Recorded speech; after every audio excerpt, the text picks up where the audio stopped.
These are the cash flows. Now PV, present value of cash flows, 6500 present value, 6500 divided by 1.12 raised to the power 1, 5803 आ जाएगा।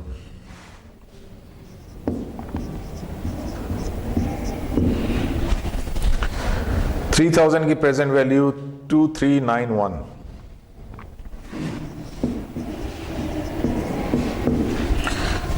Third year पे जो हमें 3000 मिल रहा है उसकी present value 2135 और फोर्थ ईयर पे जो हमें मिल रहा है 1000 उसकी वैल्यू 635। ये हमने पीवीज निकाल लिया। अब इसकी क्यूमुलेटिव पीवीज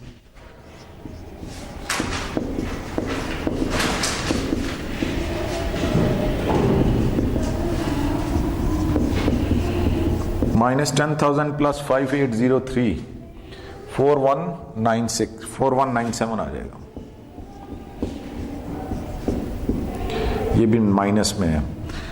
-4197 + 2391 -1804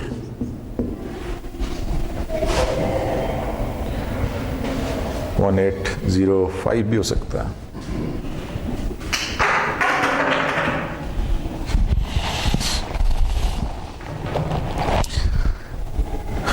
-1805 + 2135 330 और ये प्लस आ गया, ये पॉजिटिव आ गया, 330 is positive.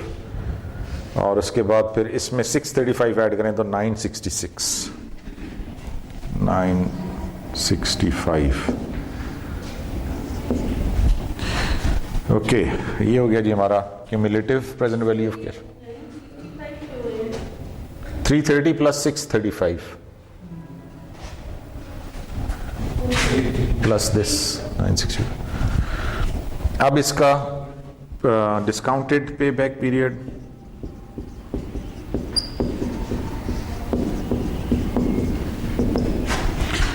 Last year when we have -2, ठीक है, ये हमारा लास्ट ईयर है जिसमें हमारे पास -3 में पॉजिटिव हो गया, तो pay back period has to be between these 2 और 3 ईयर्स के बीच में आना चाहिए। अच्छा, सेकेंड ईयर में हमें कितना पैसा चाहिए था फॉर ब्रेक इवन? 1805। और कितना आ रहा है in the next year? That is C 2135।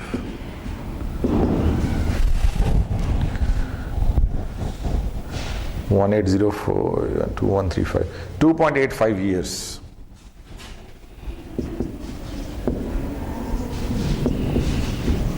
This is the discounted payback period 2.85 और इसका NPV भी हमने कैलकुलेट कर लिया। This is NPV।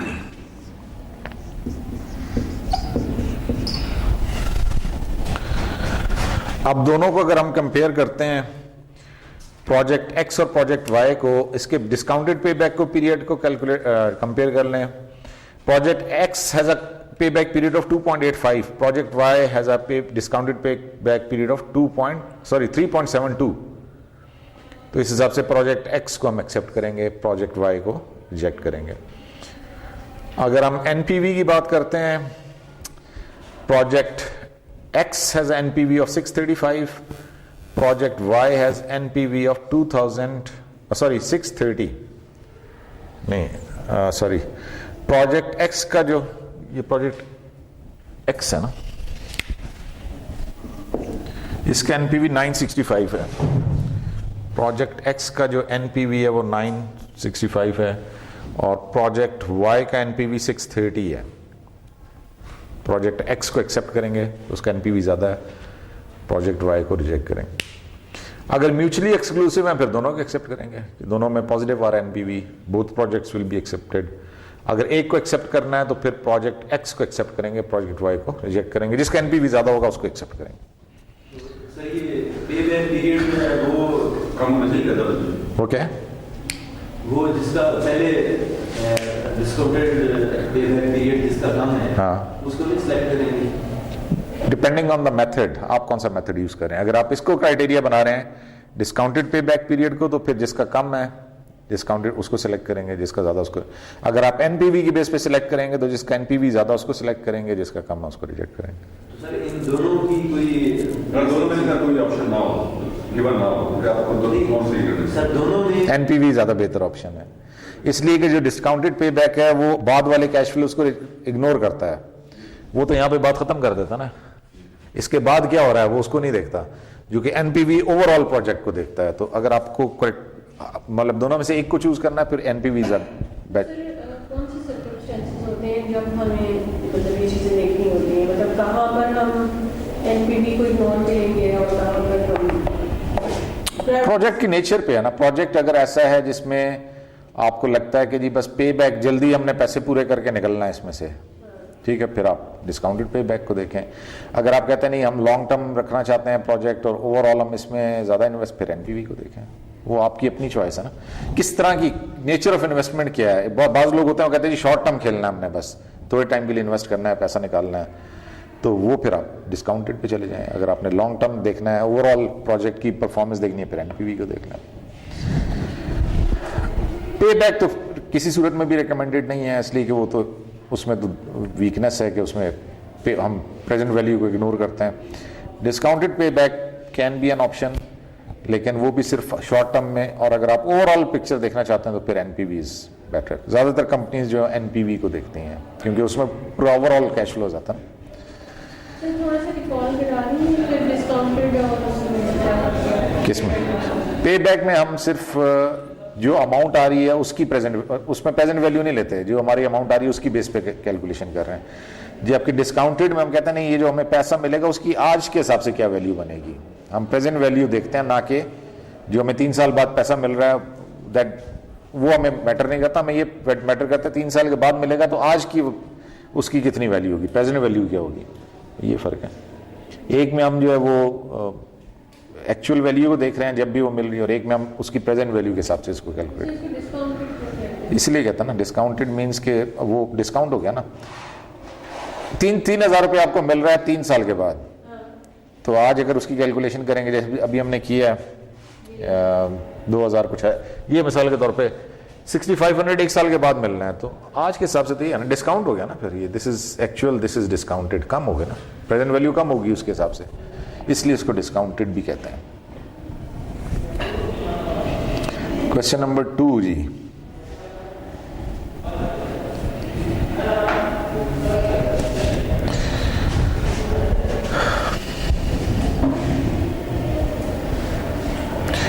Project X is very risky and has an NPV of $3 million. Project Y is very safe and has an NPV of 2.5 million. They are mutually exclusive and project risk has been properly considered in the NPV analysis. Which project should be chosen? ये तो theory का question है। जिसके NPV ज़्यादा वो select करेंगे, ठीक है। तो प्रोजेक्ट X का जो NPV is greater than that of project Y, so we'll select project X over Y। वो जो बात है कि जी वो रिस्की है, तो वो तो ऑलरेडी इसमें उसने आखिर में कह दिया कि जी risk has been properly considered in the NPV analysis, यानी ये जो हम उसकी जो प्रेजेंट वैल्यू कैलकुलेट कर रहे हैं वो उसमें रिस्क उसमें कैटर्ड ऑलरेडी कैटर हो जाता है, तो इसलिए फिर हम उसको दैट डजंट मैटर। एक्चुअल चीज़ जो मैटर करती है वो एनपीवी है, तो जिसका एनपीवी ज़्यादा होगा उसको हम सिलेक्ट करेंगे, जिसका एनपीवी कम होगा उसको हम रिजेक्ट करेंगे, प्रेफरेंस उसी को मिलेगी।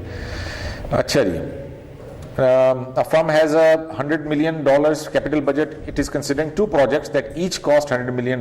Project A has an IRR of 20% and NPV of $9 million and will be terminated after 1 year at a profit of $20 million, resulting in an immediate increase in earning per share. Project B, which cannot be postponed, has an IRR of 30% and an NPV of $50 million. However, the firm's short-run earning per share will be reduced if it accepts Project B, because no revenues will be generated for several years. Should the short-run effects on earning per share influence the choice between the 2 projects? एक में immediate आपको return है, 1 साल के अंदर पैसा मिल जाएगा और बस वो इमीडिएटली आपकी अर्निंग पर शेयर इंक्रीज हो जाएगी, प्रोजेक्ट खत्म हो जाएगा। दूसरे में ये है कि आपको वेट है उसका, एनपीवी जो है वो बहुत ज्यादा है। प्रोजेक्ट जो फर्स्ट प्रोजेक्ट है उसमें एनपीवी $9 मिलियन है, जो सेकंड प्रोजेक्ट है उसमें $50 मिलियन का एनपीवी है। लेकिन शुरू में आपको इमीडिएट नहीं मिलेगा, थोड़ा टाइम से उसके रिटर्न्स आना शुरू होंगे। तो अब कौन सा प्रोजेक्ट कंपनी को चूज करना चाहिए? मतलब शॉर्ट टर्म नहीं आप बिलीव करती हैं, आप कहते हैं लॉन्ग टर्म में जाना।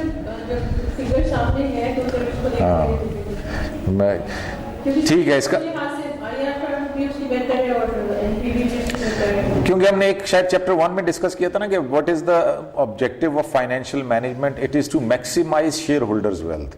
तो शेयर होल्डर वेल्थ तो लॉन्ग टर्म में देखी जाती है ना, शॉर्ट टर्म में नहीं देखी जाती। सो in the objective of management should be to maximize value, and as we point out in subsequent chapter, stock values are determined by both earnings and growth.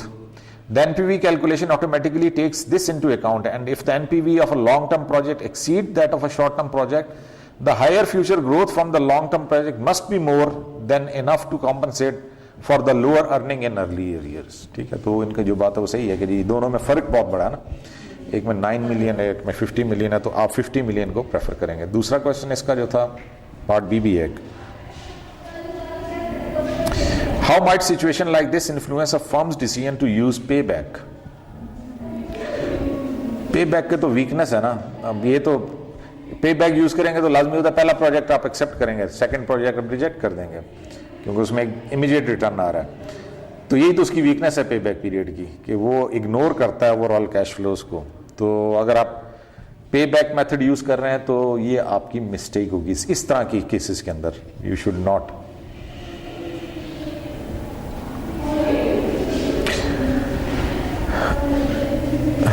ठीक है, यानी एक रीजन पे बैक पीरियड कुछ फर्म्स इसलिए इसको prefer करते हैं, लेकिन ओवरऑल आप जब आप ओवरऑल पिक्चर को देखते हैं तो फिर ये इट इज नॉट वाइज। कि हो सकता है कि आपको अपनी इन्वेस्टमेंट जल्दी चाहिए हो और आपको किसी और जगह पर आपने डाल दी है, उस पर भी अगर उस पॉइंट से ठीक है। अगर आपके पास कोई और, लेकिन अगेन वही जो दूसरा आप इन्वेस्ट करेंगे उसका फिर रिटर्न कितना है, फिर आप उसको भी कंसिडर करके इस पहले वाले से कंपेयर कर लेना जिसमें एनपीवी आपको इतना ज्यादा आ रहा है। तो हो सकता है कि लॉन्ग टर्म में इसी तरह करते हैं ना कि सर वो मतलब खरीदते और बेचते रहते हैं ना, और कुछ लोग हैं जो कि खरीद के डाल देते हैं। ओवरऑल लॉन्ग रन में फिर देखेंगे तो फिर ही बात पता चलेगी ना कि इस बंदे ने जो 10 ट्रांजैक्शंस की हैं उसका क्या रिजल्ट निकला, और उस बंदे ने एक ही ट्रांजैक्शन की है उसका रिजल्ट क्या निकला। तो अगर उसका एनपीवी ज़्यादा आ जाता तो दैट्स अ बेटर ऑप्शन। इसमें आपको रिस्क भी ज़्यादा है, बार बार इन्वेस्टमेंट्स में रिस्क ज़्यादा हो जाता है ना, किसी में आपको वो चीज़ कहीं भी ब्लॉक हो गया पैसा तो आपके एक में आपको कंफर्म है, ठीक है ना, सेफ है, आपको कंफर्म है कि रिटर्न मिल रहे हैं, तो that is better option rather than changing to many. Objective खुद है में रख के मतलब तीसरी चीजें आ जाएगी, हम फाइनेंशियल्स बना लेंगे तो उस केस में फिर ऑब्जेक्टिव होगा। हाँ, इन्नमल अमालु बिन्नियात, अमाल का दारोमदार नियतों पर है। क्या करना क्या चाहते हैं। ओके जी, प्रोजेक्ट के cost 52,125, its expected net cash flows are 12,000 per year for 8 years and its weighted average cost of capital is 12%. What is the project's NPV, what is the project payback, what is the project discounted payback? तीनों चीज़ें calculate करनी है, कर लेंगे, ये तो वैसे आसान है, इतना मुश्किल नहीं है। इसमें बेसिकली हमने 8 years पे जाना है, तो 8 years के हमें कैश फ्लोज गिवन है, ठीक है, these are the cash flows for 8 years, 12,000 per year same है, कांस्टेंट आ रहा है। फिर हमने पे बैक के लिए तो हम सिंपल क्यूमुलेटिव निकाल लेंगे, ये क्यूमुलेटिव हुआ होगा ना, सॉरी डिस्काउंटेड किया है ना। अच्छा, इसमें पे बैक नहीं निकालना हमने सिर्फ डिस्काउंटेड पे बैक है, क्या क्या निकालना है, एनपीवी, पे बैक और डिस्काउंटेड। तो पे बैक किसने निकाला, पे बैक, अच्छा पे बैक इसने ऊपर ही कर लिया, पे बैक इसने वो डायरेक्ट मेथड से कर लिया कि पे बैक जो है वो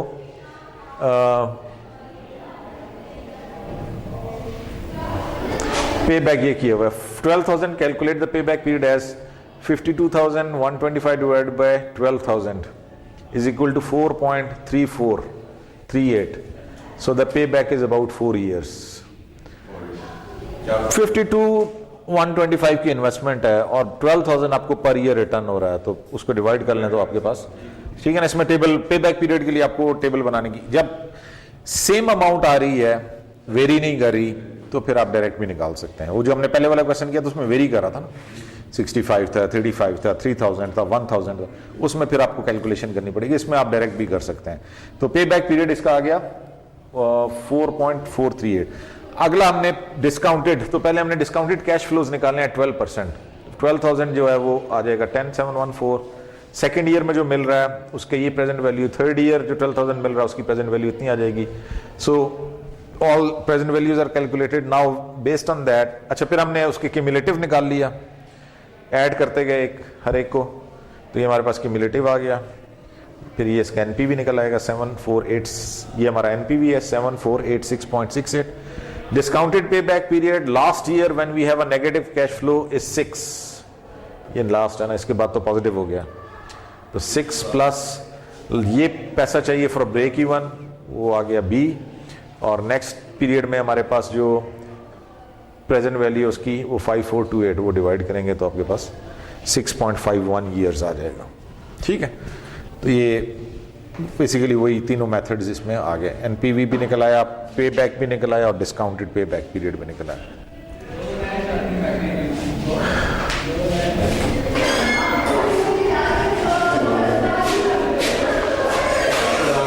वालेकुम अस्सलाम।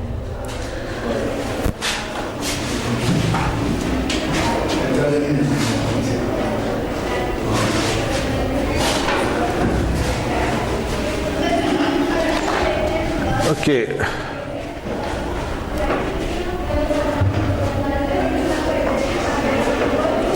दो प्रोजेक्ट्स हैं, प्रोजेक्ट ए और बी, दोनों के कैश फ्लोज गिवन है, दोनों की एनपीवी कैलकुलेट करनी है। Assuming weighted average cost of capital to be 5%, 10% और 15%, यानी तीन different weighted average cost of capital पे NPV इसकी कैलकुलेट करनी है। तो बेसिकली ये इसका, if we are using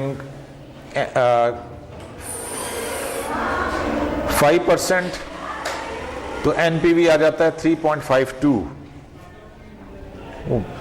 हमने कर लिया ना जैसे मेथड, वही मेथड है। 10% पे इसका एनपीवी 0.58 है और 15% पे इसका 1.91 है। ये तीनों अलग अलग आ गए। 5% पे एनपीवी, 10% पे एनपीवी, 15% पे एनपीवी।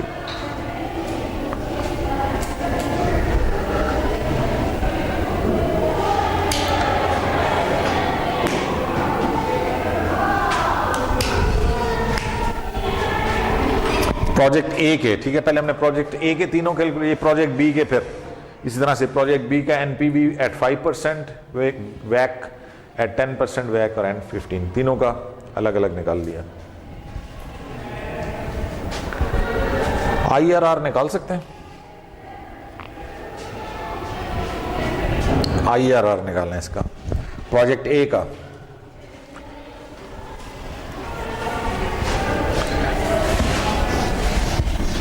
अच्छा, अगर हम आईआरआर निकालते हैं लेट्स से 5% वैक पे, तो क्या आंसर आता है?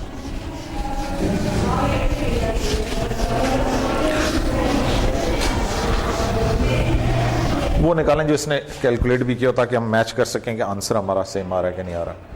Using for IRR,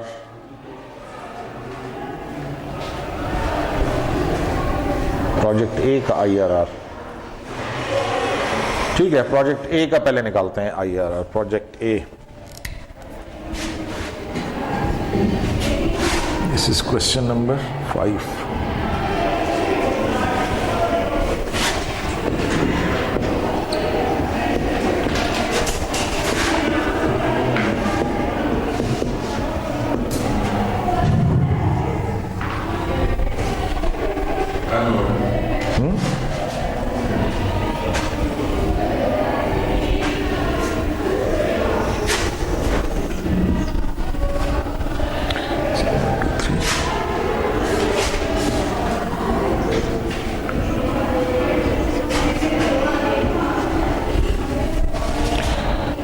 -25, 5, 10, 17.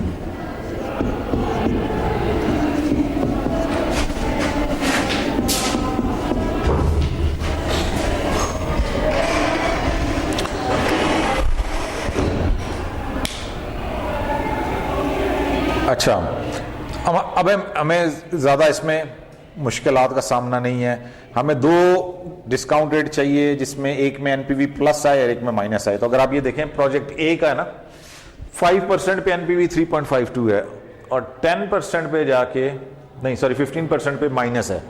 तो ये दो हमारे पास आ गए, NPV eight 5% वैक 3.52 and NPV at 15% WACC is equal to minus 1.92, 1.91.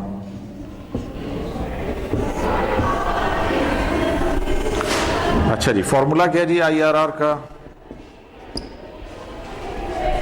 याद है कि निकालना पड़ेगा?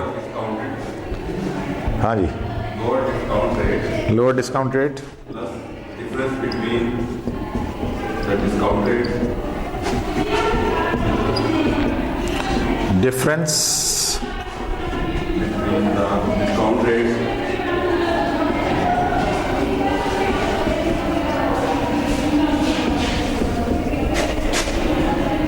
आगे into NPV at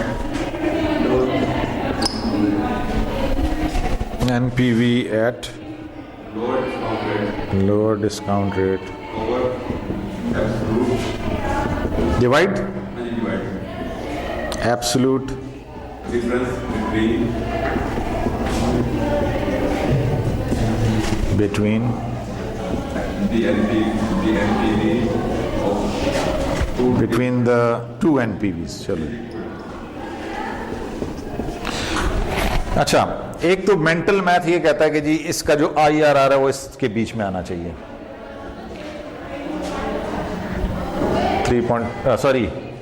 5 और 15 के बीच में आना चाहिए, समवेयर बिटवीन 5 से कम नहीं हो सकता, 15 से ऊपर नहीं हो सकता, इनके बीच में आएगा। अब वो बीच में क्या आएगा निकाल लेते हैं। लोअर डिस्काउंट रेट हमारा है 5%, रिसीव कर लें 5 plus difference between two discount rate 15 minus 5 10 आ जाएगा, multiply by NPV at lower discount rate 3.52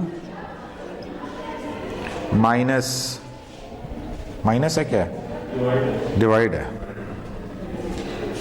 absolute difference 3.52 minus 1.91, तो ये प्लस हो जाएगा।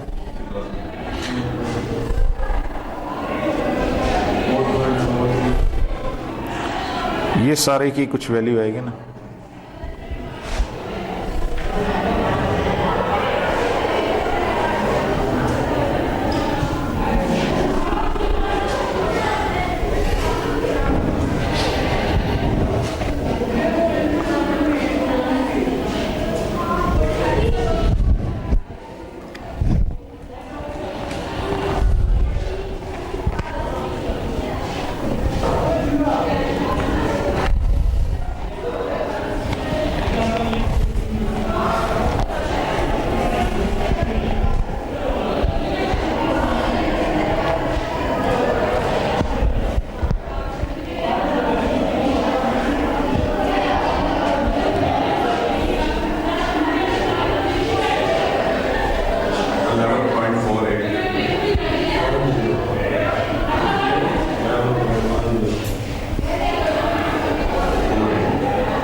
जी 11 पॉइंट सारा इसका क्या है यार जो डिफरेंस था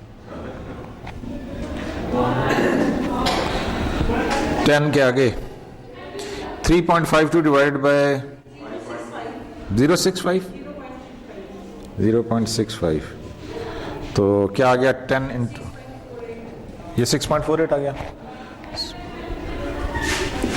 5 प्लस 6.48 11.48 1.48 IRR आ गया। अच्छा जी, ये क्या कहता है जी, इसने कितना निकाला IRR? ठीक है 11.101, ठीक है, पॉइंट्स में डिफरेंस उसने साइंटिफिक कैलकुलेटर से निकाला, फाइनेंशियल कैलकुलेटर से निकाला, हमने मैनुअल निकाला, थोड़ा बहुत तो डिफरेंस आया। ठीक हो गया जी। तो IRR फॉर प्रोजेक्ट ए हमने निकाले, प्रोजेक्ट बी का निकालें जरा IRR, ताकि प्रैक्टिस हो जाए ना अच्छी। प्रोजेक्ट बी का IRR, प्रोजेक्ट बी के कैश फ्लोज चेंज हो गए।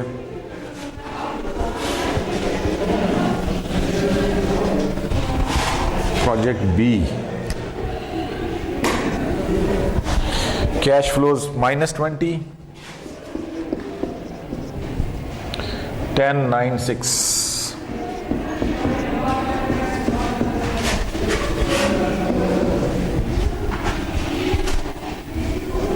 अच्छा जी, इसके भी हमारे पास दोनों प्लस और माइनस दिए हुए हैं। प्रोजेक्ट बी के 5% पे 2.87 है, 15% पे -0.55, 5% पे 2.87, 15% पे -0.55।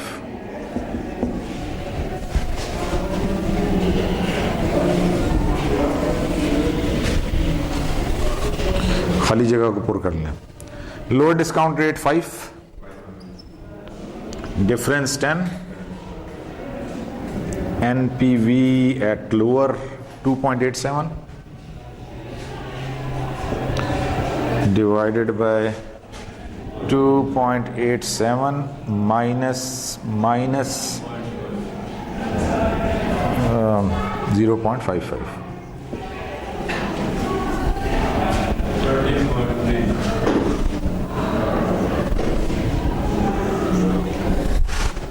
13 point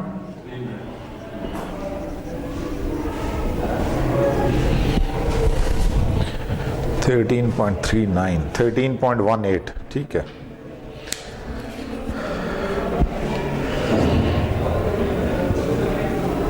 अच्छा जी, अगर तो NPV का क्राइटेरिया होगा 5% पे, 5% पे NPV 3.52, 2.87, तो प्रोजेक्ट ए सिलेक्ट हो जाएगा। 10% पे 0.58, 1.0, 10% पे प्रोजेक्ट बी यूजफुल है। 15% पे -1.91, -0.51, प्रोजेक्ट बी एक्सेप्ट हो जाएगा। प्रोजेक्ट ए का NPV कम है। IRR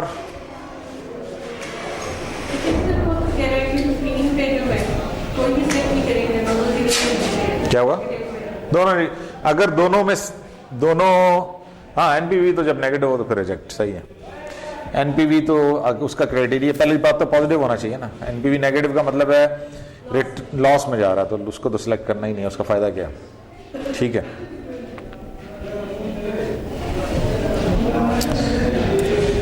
question number 6, project S cost 15,000 and its expected cash flows would be 4,500 per year for 5 years. Mutually exclusive project L cost 37,500 and expected cash flows would be 11,100 per year for 5 years. If both projects have a weighted average cost of capital of 14%, which project would you recommend and explain? अब उन्होंने इसमें method आपने choose करना है। जिसमें method ना गया हो तो जनरली हम NPV यूज करते हैं ना, तो दोनों का NPV निकाल लें, जिसका NPV ज्यादा आएगा बस उसको ओके कर दें। पहले प्रोजेक्ट S का NPV निकाल लें, प्रोजेक्ट S